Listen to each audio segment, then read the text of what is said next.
Breaking చూస్తున్నాం. రుణమాఫీ అమలుపై ప్రభుత్వం కసరత్తు చేస్తోంది.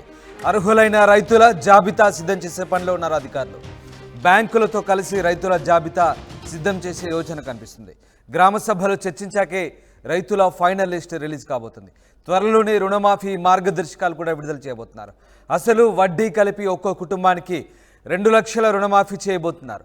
2-3 బ్యాంక్ అకౌంట్లున్న 2 లక్షల మాఫీ వరకు చేయబోతున్నారు. బంగారంపై ఉన్న పంట రుణాలు కూడా మాఫీ చేసే ఆలోచనలో ఉన్నారు. కుటుంబంలో ఒక్కరికే ఇది వర్తించబోతుంది. పీఎం కిసాన్ నిబంధనలు రుణమాఫీకి అమలు చేస్తారా లేదా అనే దానిపై సస్పెన్స్ నెలకొంది. ఆగస్టు 15 నాటికి రుణమాఫీ పూర్తి చేయడమే టార్గెట్గా పెట్టుకున్నారు. రుణమాఫీకి 31,000 కోట్ల ఖర్చు కాబోతుంది. మొత్తం మీద రుణమాఫీకి సంబంధించి ప్రభుత్వం చాలా సీరియస్గా కసరత్తు చేస్తోంది. ఇందుకు సంబంధించిన విధి విధానాల కసరత్తుకు విధానాలు పూర్తవుతున్నాయి. అసలు వడ్డీ కలిపి ఒక్కో కుటుంబానికి 2 లక్షల వరకు రుణమాఫీ చేయబోతున్నారు. 2-3 బ్యాంక్ అకౌంట్లున్న 2 లక్షల వరకు మాఫీ జరగబోతుంది. బంగారంపై ఉన్న పంట రుణాలు కూడా మాఫీ చేస్తారు. మొత్తం మీద కుటుంబంలో ఒక్కరికే ఇది వర్తింపజేసే అవకాశాలు కనిపిస్తున్నాయి. అయితే పీఎం కిసాన్ నిబంధనలు అమలు చేస్తారా లేదా అని మాత్రం ఇంకా సందేహాస్పదంగా మారింది. మొత్తం మీద త్వరలోనే రుణమాఫీ మార్గదర్శకాలు విడుదల కాబోతున్నాయి. గ్రామ సభలు చర్చించాకే రైతుల ఫైనల్ లిస్ట్ ఖరారు కాబోతుంది. మధు జైన్ అవుతున్నారు. మధు, రుణమాఫీకి సంబంధించి అర్హులైన రైతుల జాబితా అధికారులు సిద్ధం చేస్తున్నట్టుగా తెలుస్తోంది. సో ఎప్పట్లోగా ఇదంతా ప్రాసెస్ పూర్తయ్యే అవకాశం ఉంది. రైతులంతా కూడా ఎప్పటి నుంచో ఎదురు చూస్తున్నారు. రుణమాఫీ ఎప్పటి నుంచి అమలు కాబోతుంది?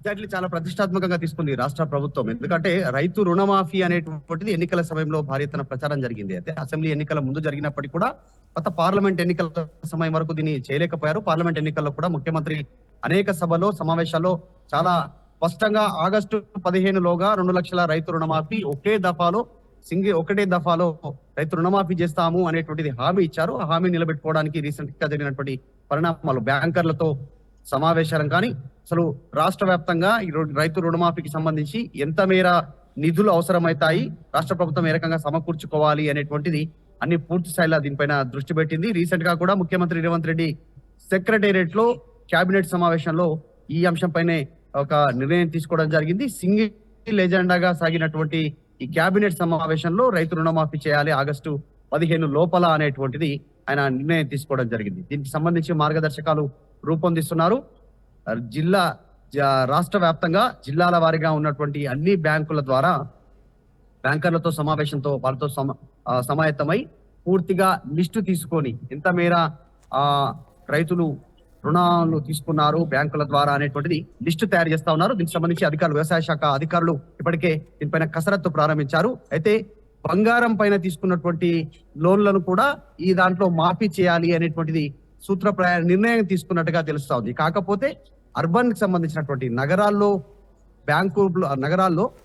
బంగారం కుదవ పెట్టి తీసుకున్నటువంటి బ్యాంకుల్లో, ప్రభుత్వ బ్యాంకుల్లో కావచ్చు, సహకార బ్యాంకుల్లో కావచ్చు, కోఆపరేటివ్ బ్యాంకుల్లో కావచ్చు, షెడ్యూల్ బ్యాంకుల్లో కావచ్చు, ఈ బ్యాంకుల్లో బంగారం కుదవపెట్టి తీసుకున్నటువంటి వాటికి దీంట్లో దానిని పరిగణలోకి తీసుకోవట్లేదు. కానీ గ్రామీణ ప్రాంతాల్లో, జిల్లాల్లో బంగారం పెట్టి తీసుకున్నటువంటి లోన్లను కూడా పరిగణలోకి తీసుకోవాలి. కాకపోతే లోన్లు అన్ని కూడా 2 లక్షల లోపు ఉండాలి అనేటువంటిది ఒక నిబంధనను తీసుకోవడం జరుగుతా ఉంది.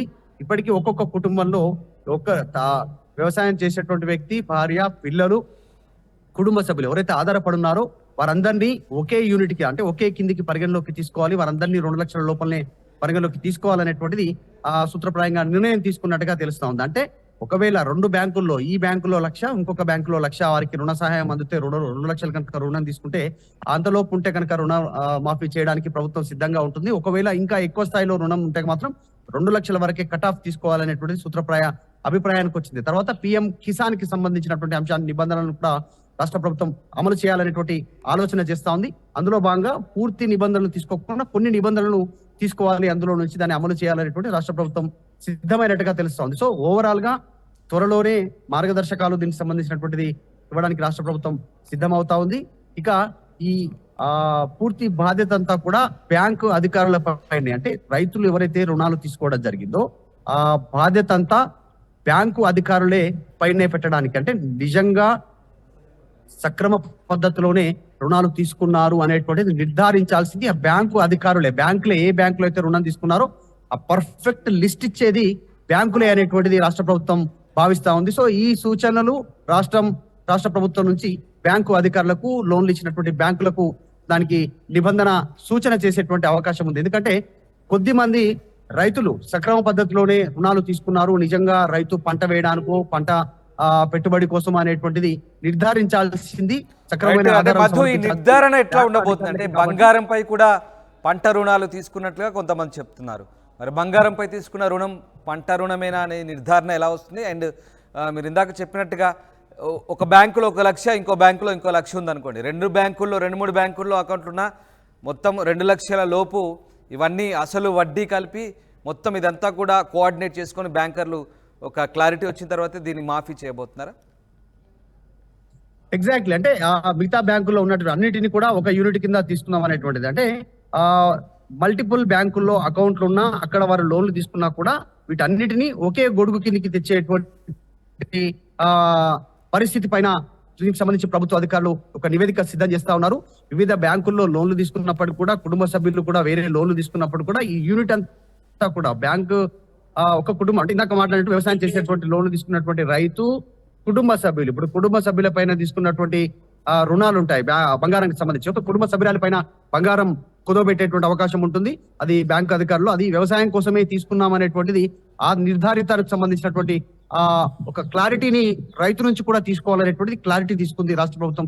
సూత్రప్రాయంగా ఆలోచన చేస్తున్నట్టుగా తెలుస్తుంది. ఇంకా పూర్తిగా నిబంధనలు దీనికి సంబంధించినటువంటి సూచనలు బయటికి రానప్పటికీ కూడా ఆ బ్యాంకులో కుదవబెట్టినటువంటి బంగారం ఏదైతుందో వ్యవసాయ పంట రుణం కోసం అమలు చేస్తే రాష్ట్ర ప్రభుత్వానికి కాస్త ఆర్థికంగా వెసులుబాటు ఉండేటువంటి అవకాశం ఉంది రాష్ట్ర బడ్జెట్ పని. ఇప్పటికే ముఖ్యమంత్రి చెప్పారు 31,000 కోట్లు కావాలి రైతు రుణమాఫీకి అనేటువంటిది. సో దీంట్లో కట్ ఆఫ్ కి సంబంధించి బంగారంతో పాటు రైతు రుణమాఫీ 2 లక్షల రూపు ఇంట్రెస్ట్ తో కలిపి సహకార సంఘ బ్యాంకులు, కోఆపరేటివ్ బ్యాంకులు, రాష్ట్రానికి సంబంధించినటువంటి షెడ్యూల్ బ్యాంకులు ఏవైతే ఉన్నాయో వాటి అన్నిటిని పరిగణలోకి తీసుకుంటారు. నగరంలో ఉన్నటువంటి బ్యాంకుల్లో కుదవబెట్టినటువంటి బంగారానికి సంబంధించినటువంటి అంశం పైన మాత్రం ఇంకా స్పష్టత లేదు. దానిపైన నిర్ణయం తీసుకునే అవకాశం ఉంది. సో త్వరలోనే రైతులకు ఒక గుడ్ న్యూస్ రానుంది. మార్గదర్శకాలు విడుదల చేయడంతో అనేటువంటిది చాలా స్పష్టమవుతాం. Right, yes, thank you Madhu, thanks for the update. ఈ రుణమాఫీ అమలుకు సంబంధించి ప్రభుత్వం చాలా సీరియస్గా కసరత్తు చేస్తుంది. అర్హులైన రైతుల జాబితా సిద్ధం చేసే పనిలో ఉన్నారు అధికారులు. బ్యాంకులతో కలిసి రైతుల జాబితా సిద్ధం చేస్తారు. గ్రామ సభలో చర్చించాకే రైతుల ఫైనల్ లిస్ట్ రాబోతుంది. త్వరలోనే రుణమాఫీ మార్గదర్శకాలు విడుదల కాబోతున్నాయి. అసలు వడ్డీ కలిపి ఒక్కో కుటుంబానికి 2 లక్షల రుణమాఫీ ఉంటుంది. 2-3 బ్యాంకుల్లో అకౌంట్లున్న మాఫీ చేస్తారు. బంగారంపై ఉన్న పంట రుణాలు కూడా మాఫీ చేసే ఆలోచనలో ఉన్నారు. ఇక కుటుంబంలో ఒకరికే ఇది వర్తిస్తుంది. PM కిసాన్ నిబంధనలు మరి ఈ రుణమాఫీకి వర్తింపజేస్తారా లేదా అని మాత్రం ప్రస్తుతానికి క్లారిటీ లేదు.